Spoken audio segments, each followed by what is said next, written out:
Le 7 janvier 2026, une tentative d'assassinat contre Ibrahim Traoré, président du Burkina Faso, a été déjouée à temps.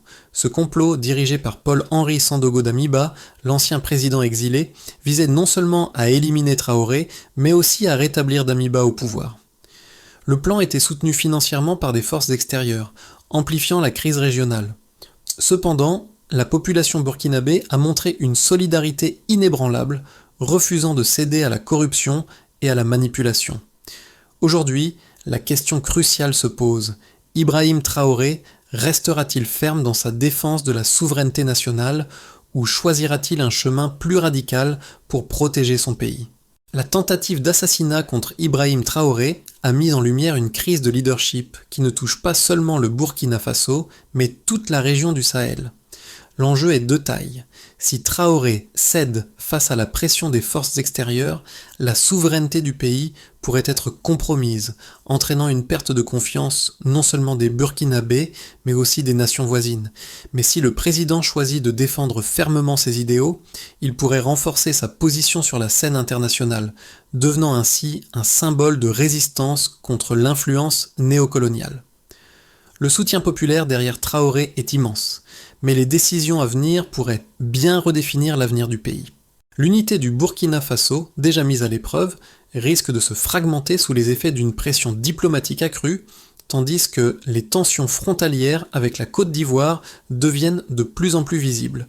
Quelle voie choisira Ibrahim Traoré ?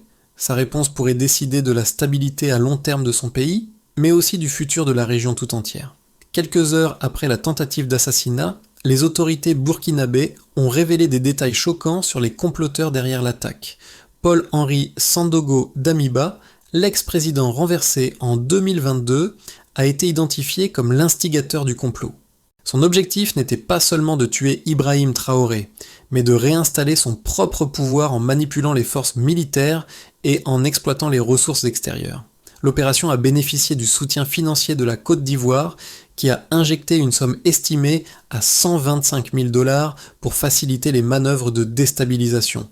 Cette somme a été utilisée pour soudoyer des officiers militaires et obtenir des informations sensibles sur les stratégies du gouvernement de Traoré.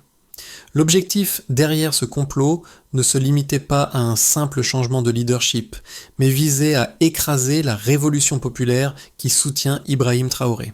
Le Burkina Faso, sous sa présidence, avait fait d'énormes progrès dans la lutte pour l'autodétermination et la souveraineté nationale, ce qui avait attiré l'ire de ceux qui cherchaient à maintenir l'influence néocoloniale en Afrique de l'Ouest.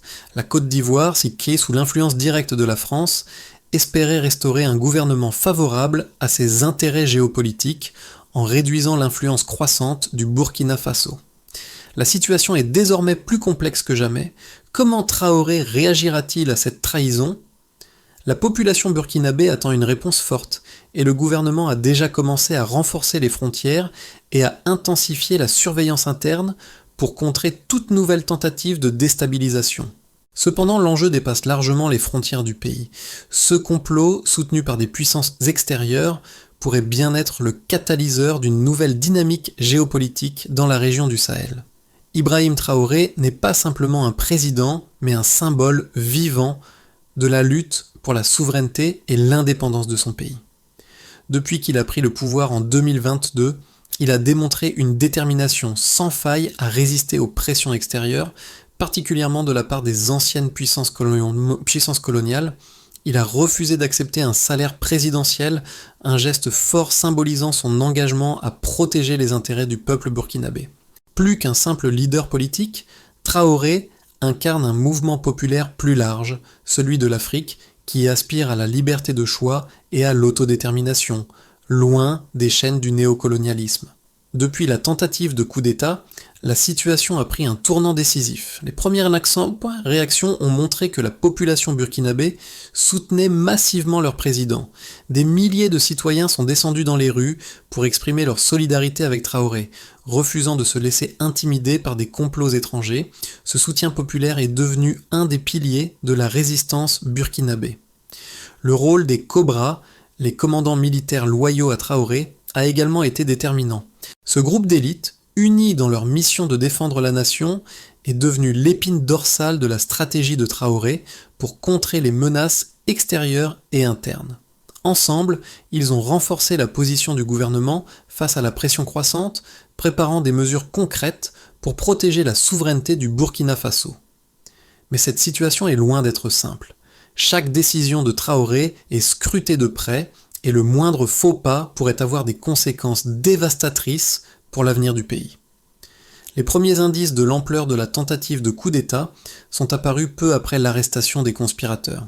Le complot qui visait à renverser Ibrahim Traoré et réinstaller Paul-Henri Sandaogo Damiba au pouvoir a été minutieusement orchestré avec des soutiens extérieurs, notamment financiers.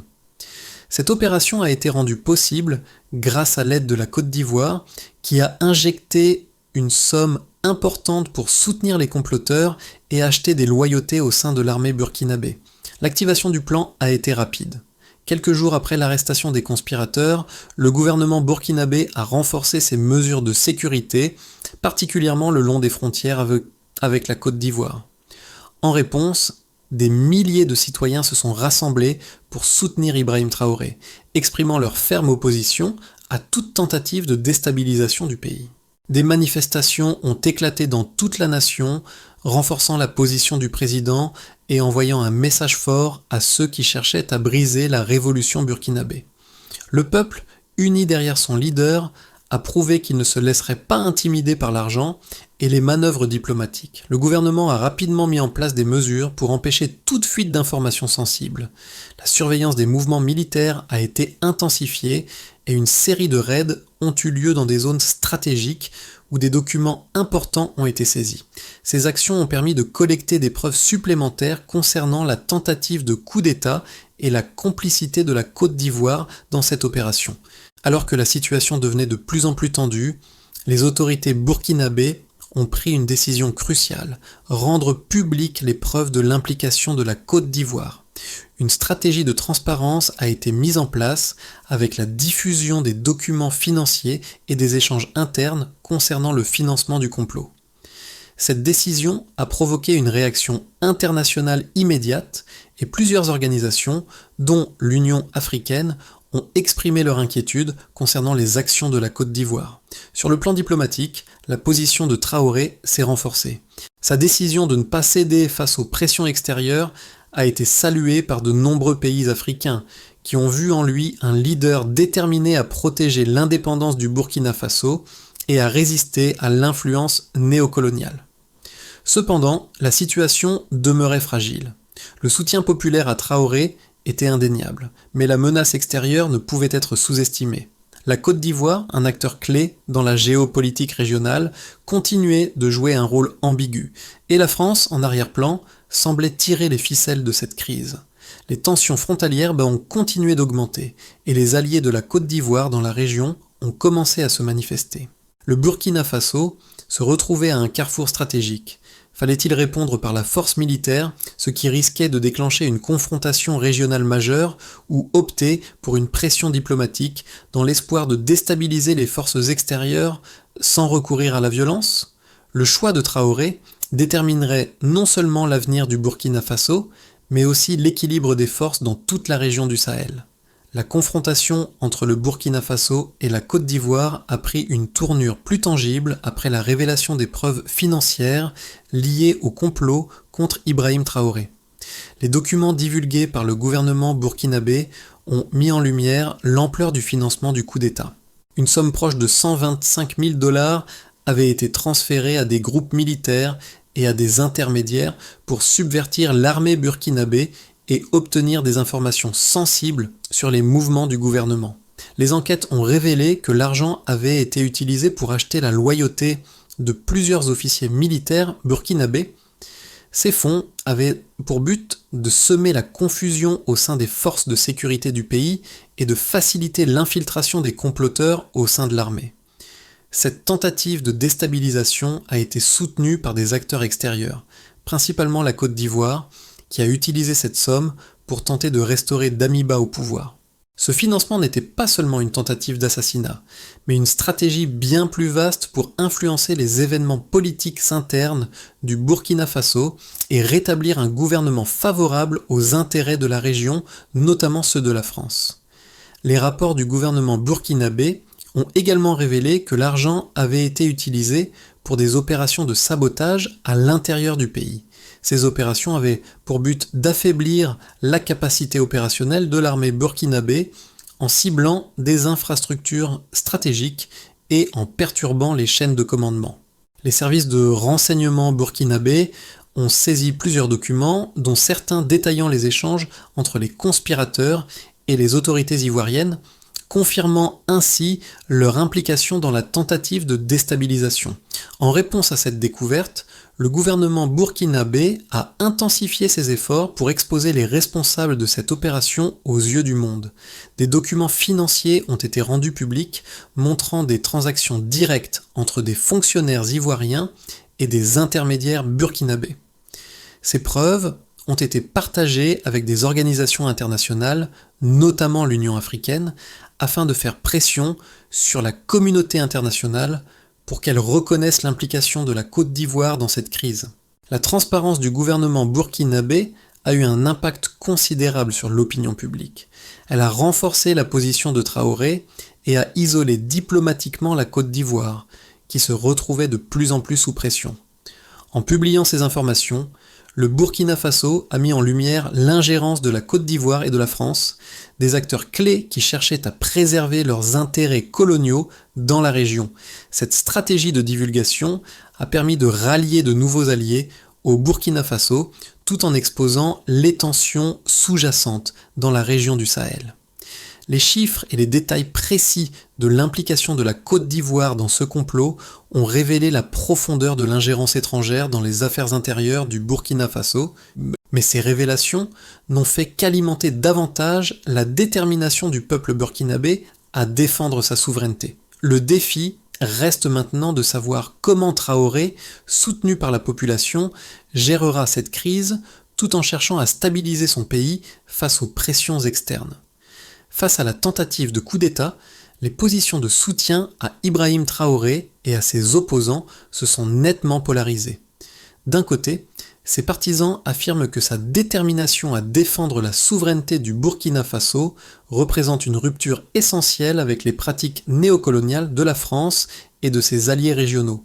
En refusant de se soumettre à la pression étrangère, Traoré incarne un idéal de résistance pour une Afrique libre et autonome. Le soutien populaire qu'il reçoit témoigne d'une mobilisation nationale forte, unie autour de son projet politique de souveraineté et d'indépendance. En outre, sa capacité à déjouer cette tentative de coup d'État tout en exposant les comploteurs a renforcé la légitimité de son pouvoir, et son appel à une unité nationale face aux menaces extérieures est largement soutenu par la population burkinabé.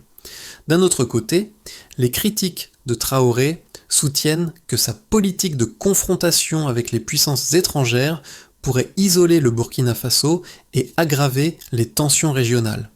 L'ingérence de la Côte d'Ivoire, soutenue par la France, n'est pas seulement un incident isolé, mais fait partie d'une dynamique géopolitique plus vaste qui pourrait conduire à une escalade militaire.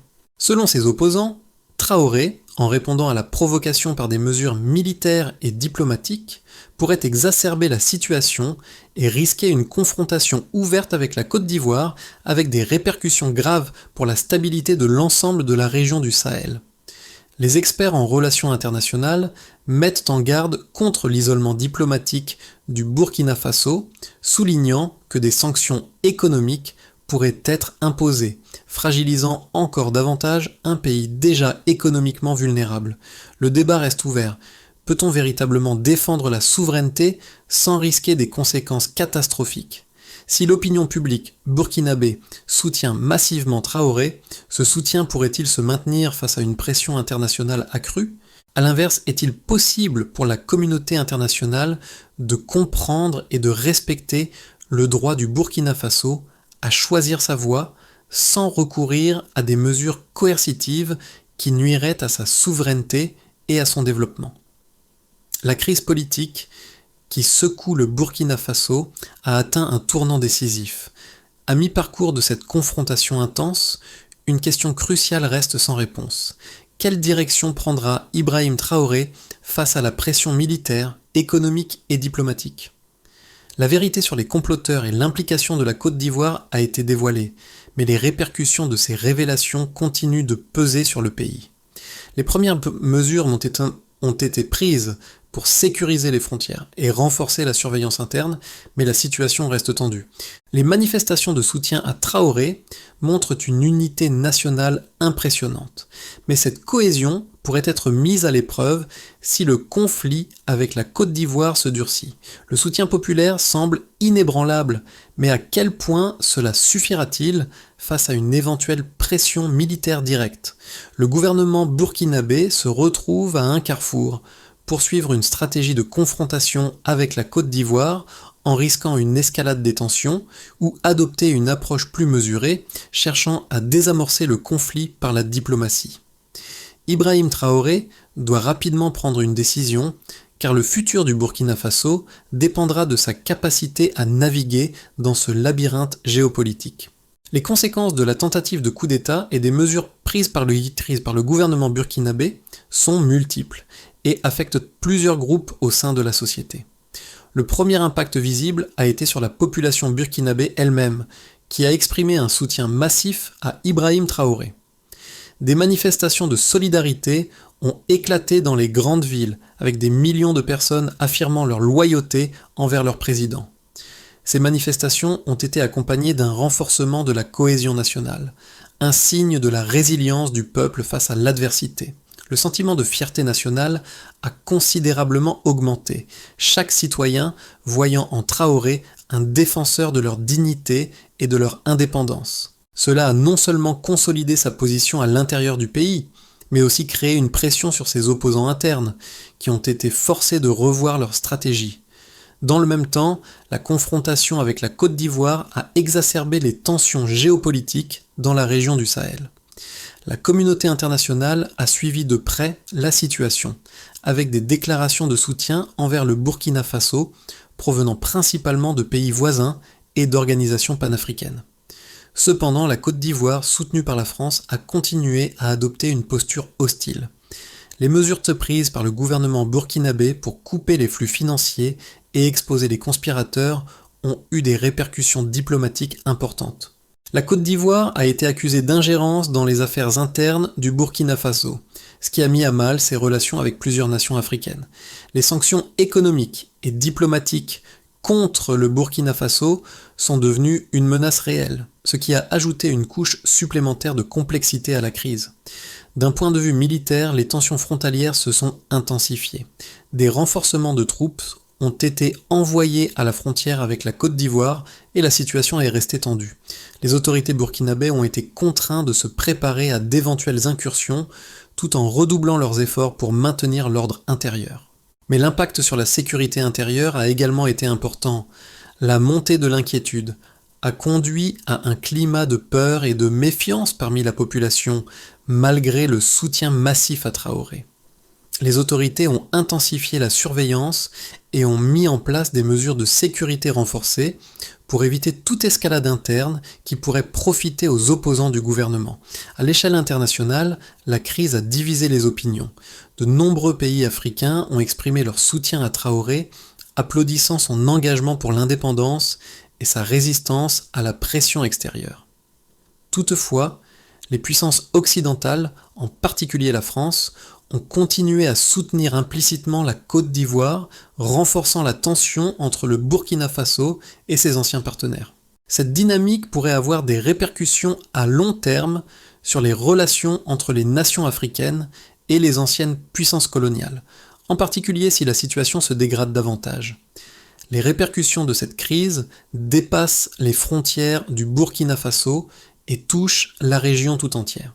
En particulier, les pays du Sahel, déjà fragilisés par des conflits internes et des menaces terroristes, observent de près la situation. La manière dont le Burkina Faso gérera cette crise pourrait servir de modèle pour d'autres nations qui luttent contre l'influence extérieure. L'avenir du Burkina Faso et sa capacité à maintenir son indépendance dépendront des décisions stratégiques prises dans les mois à venir. L'avenir du Burkina Faso, après la tentative de coup d'État et les tensions croissantes avec la Côte d'Ivoire, peut se dessiner selon 3 trajectoires possibles au cours des 6 à 12 prochains mois. Chacune implique des risques différents pour la stabilité du pays et plus largement pour l'équilibre du Sahel. Une issue relativement probable serait celle d'une stabilité fragile, soutenue par une diplomatie plus offensive. Fort du soutien populaire et d'alliances avec des voisins comme le Mali et le Niger, le Burkina Faso chercherait à mettre la Côte d'Ivoire en difficulté sur le terrain diplomatique.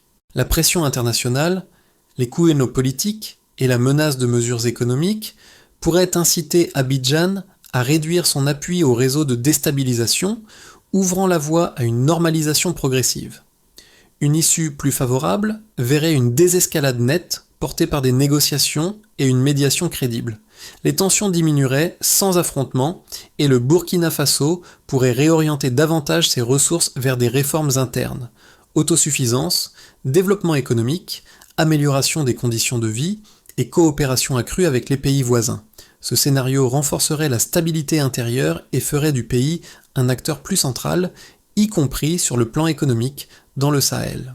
Et puis il existe l'option la plus sombre, une escalade qui déboucherait sur un conflit militaire direct entre le Burkina Faso et la Côte d'Ivoire. Une telle dynamique pourrait provoquer des affrontements aux frontières, attirer des soutiens indirects et amplifier l'instabilité régionale. Les effets seraient lourds: crise humanitaire, pertes humaines, perturbations économiques et fragilisation de la position du Burkina Faso sur la scène internationale. Même avec un soutien populaire massif, l'usure du temps pourrait finir par entamer la cohésion. Ces trajectoires restent implausibles et les choix diplomatiques et sécuritaires d'Ibrahim Traoré dans les mois à venir pèseront directement sur l'issue retenue, pour son pays comme pour la région. La situation du Burkina Faso, en particulier sous la présidence d'Ibrahim Traoré, a un impact profond non seulement sur les citoyens burkinabés, mais aussi sur les peuples d'autres nations africaines. En observant le courage de Traoré face à l'influence extérieure, d'autres pays de la région voient une opportunité de réaffirmer leur propre souveraineté et de se libérer des influences néocoloniales qui ont marqué l'histoire de l'Afrique. Le Burkina Faso devient ainsi un symbole d'espoir pour les peuples du Sahel et, au-delà, un modèle de résistance contre l'oppression, de lutte pour l'indépendance et un appel à l'unité africaine. Les leaders politiques et les citoyens africains, notamment ceux du Mali, du Niger et d'autres pays en proie à des ingérences étrangères, observent avec attention les décisions de Traoré. Son rejet des pressions extérieures, ainsi que son engagement envers l'autodétermination de son pays, inspirent un large soutien populaire dans plusieurs pays voisins. Ces nations, confrontées à des défis similaires, pourraient trouver dans l'exemple burkinabé un modèle pour renforcer leur propre capacité à résister aux influences étrangères et à préserver leur indépendance politique et économique. Cependant, au-delà du soutien populaire, ce conflit a également des implications plus profondes pour la solidarité panafricaine. Si le Burkina Faso réussit à maintenir sa souveraineté, cela pourrait encourager d'autres nations à s'affirmer davantage, à remettre en question les structures de pouvoir dominées par les anciennes puissances coloniales, et à chercher des solutions africaines aux problèmes africains. Le combat de Traoré dépasse largement le cadre de son pays. Il résonne comme un appel à toute l'Afrique pour se libérer des chaînes du néocolonialisme. La situation du Burkina Faso exige des choix stratégiques qui protègent la souveraineté nationale tout en évitant une déstabilisation durable. Face à l'ingérence extérieure et à la pression croissante, 3 priorités se dégagent pour Ibrahim Traoré. Pour commencer, il s'agit de renforcer les alliances régionales. Le Burkina Faso peut continuer à consolider sa coopération avec des voisins partageant des intérêts et des objectifs proches comme le Mali et le Niger. Une coordination plus régulière, militaire et économique, permettrait de créer un front plus cohérent face aux tentatives de déstabilisation et de sécuriser les lignes diplomatiques. Dans le même mouvement, la résilience interne passe par une autonomisation économique plus concrète. Réduire la dépendance aux aides et aux investissements extérieurs implique d'accélérer l'autosuffisance, sécurité alimentaire, soutien aux industries locales, diversification des partenariats commerciaux et protection des secteurs stratégiques. Plus l'économie est robuste, moins la pression extérieure peut faire levier. Et, sur le plan diplomatique, une approche plus proactive reste essentielle. Porter la question de la souveraineté et de l'autodétermination dans les cadres panafricains, notamment l'Union africaine, peut aider à construire des coalitions et à défendre une approche de solution africaine. L'objectif est de dénoncer l'ingérence sans s'isoler et de transformer la crise en rapport de force politique plutôt qu'en spirale militaire. Menées ensemble, ces priorités peuvent nous faire du Burkina Faso non seulement un bastion de résistance, mais aussi un modèle de gouvernance plus autonome. Leur réussite dépendra de la capacité de Traoré à maintenir l'unité interne tout en naviguant dans un environnement régional tendu, la lutte du Burkina Faso pour sa souveraineté, sous la direction d'Ibrahim Traoré, n'est pas seulement un combat politique, mais une épopée nationale. En refusant de céder aux pressions extérieures, Traoré est devenu bien plus qu'un président. Il est devenu le visage de l'indépendance africaine, un symbole de résistance contre les forces néocoloniales. Son engagement envers son peuple et sa détermination à défendre leur dignité résonnent profondément au-delà des frontières du Burkina Faso. Ce combat est enraciné dans l'histoire collective du peuple burkinabé, un peuple qui, au fil des générations, a toujours lutté pour sa liberté. La solidarité nationale, renforcée après la tentative de coup d'État, témoigne de la force de cette identité collective. Les Cobras, loyaux à leur président, sont les témoins vivants de cette lutte, rappelant que la véritable stabilité d'un pays vient de l'unité de son peuple et de la défense de ses valeurs fondamentales. L'histoire du Burkina Faso, sous Traoré, est donc une histoire d'espoir et de persévérance. Un espoir qui dépasse les frontières du pays, inspirant toute l'Afrique à défendre sa souveraineté. Cette lutte n'est pas terminée, c'est un processus continu, porté par la volonté indomptable du peuple burkinabé pour une Afrique libre et indépendante. Le destin du Burkina Faso, sous la direction d'Ibrahim Traoré, n'est pas simplement celui d'un pays, mais d'une idée qui résonne à travers toute l'Afrique. Le Burkina Faso incarne la volonté d'une nation de se libérer de l'influence extérieure, de revendiquer sa souveraineté et d'être maître de son propre avenir. Mais cette lutte ne se fait pas seule. Elle appelle à la solidarité de tous les peuples africains, à l'unité des nations qui cherchent à briser les chaînes du néocolonialisme. Aujourd'hui, plus que jamais, il est temps pour chaque citoyen africain, chaque leader, de se poser la question: comment contribuer à renforcer cette révolution ? Comment soutenir les efforts de ceux qui se battent pour un avenir autonome, libre et digne ? Le Burkina Faso montre la voie, mais l'engagement de chaque pays et de chaque individu dans cette cause collective est essentiel. Nous devons nous rappeler que la liberté et la souveraineté sont des valeurs qui concernent tous les Africains. Ce combat, bien que mené par un petit pays, a des répercussions pour l'ensemble du continent. Il est temps de soutenir ceux qui défendent bon de ces principes et de créer ensemble une Afrique plus forte, plus unie et plus libre.